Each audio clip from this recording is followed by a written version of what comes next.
Imagine standing in a street so narrow that if you stretched out your arms, you could touch the walls on both sides. Look up. The buildings don't go straight up, they lean in.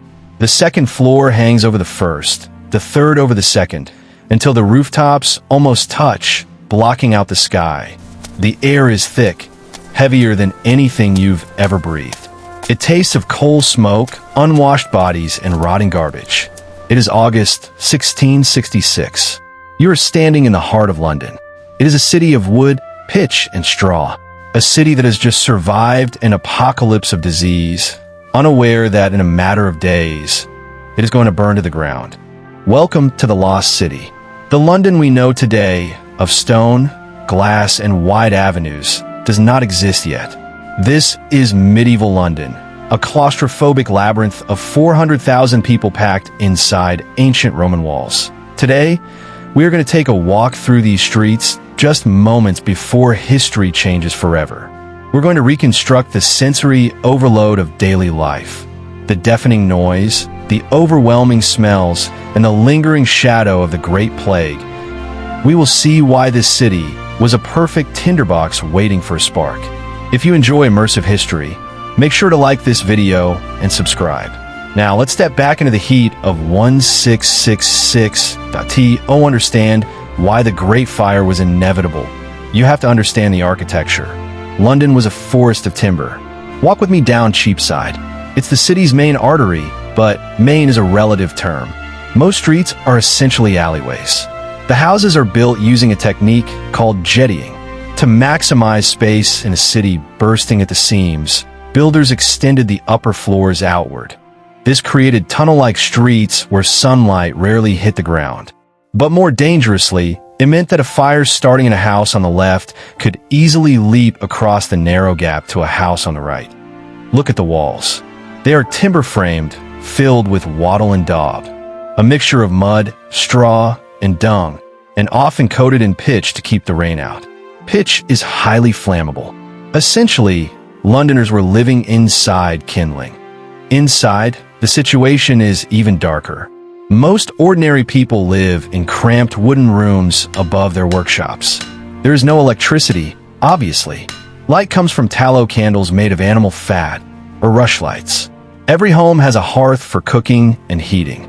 Thousands of open flames, flickering in drafty wooden boxes day and night. And outside, the city is a maze. There's no grid system, just a tangled web of twisting lanes, dead ends, and courtyards that have grown organically over centuries. If you get lost here, you stay lost. And if you need to run, there's nowhere to go. If the sight of London is overwhelming, the sound and smell are overpowering. Silence does not exist here. The soundscape of 1666 is a wall of noise. You hear the clack, clack, clack of looms from the weavers' workshops. You hear the iron tires of carts grinding against cobblestones. Listen to the voices. Apprentices are shouting their master's wares. What do you lack? What do you lack? Water carriers are screaming to clear the way as they slosh buckets from the River Conway. And above it all, the bells. London is a city of churches. Over 100 of them within a square mile. The bells ring for the hour, for services, for funerals. It is a constant, rhythmic cacophony. But the smell is legendary. There is no modern sewage system. A kennel or open gutter runs down the middle of the street. This is where households dump their waste. Chamber pots emptied directly out of windows. The streets are slippery with animal dung, rotting food from the markets, and human waste. This slurry flows down toward the Thames, turning the river into a brown, sluggish soup. Mix that stench with the industrial smells, the acrid urine used in tanneries to cure leather, the blood from the butcher's stalls in the shambles, and the sulfurous fog of sea coal. Londoners burn cheap, sulfur-rich coal for heat, creating a permanent smog that choked the city long before the Industrial Revolution. As we walk through the summer heat of 1666, we are walking among ghosts. Just months prior, this noisy, vibrant city was a silent graveyard. The Great Plague of 1665 had ravaged London. It killed nearly 100,000 people, almost a quarter of the population. Look at the houses as we pass. Some are still boarded up. You might see the faint outline of a red cross on a door, scrubbed away, but not forgotten, marking where a family died together.